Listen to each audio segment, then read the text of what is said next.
وہ بیٹھ گئے. اب حضور کے ایک صحابی ہیں حضرت عبداللہ بن رواحہ رضی اللہ تعالی عنہ، آپ مسجد میں داخل ہو رہے تھے. حالت یہ تھی کہ ایک پاؤں مسجد کے اندر تھا اور دوسرا پاؤں ابھی مسجد کے باہر تھا.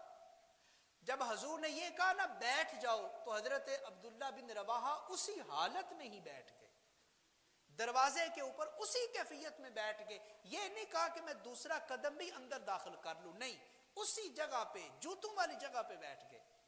تو کسی نے کہا کہ اے ابن رواحہ، حضور نے تمہیں تو حکم نہیں دیا نا، وہ جو مسجد کے اندر لوگ کھڑے تھے حضور نے انہیں حکم دیا. تو حضرت عبداللہ بن رواحہ کہتے ہیں میں یہ نہیں جانتا کہ حضور نے حکم کس نے دیا، لیکن جب حضور نے کہا نا بیٹھ جاؤ، تو حضور کے بیٹھ جانے کی آواز میں نے بھی اپنے کانوں سے سنی تھی.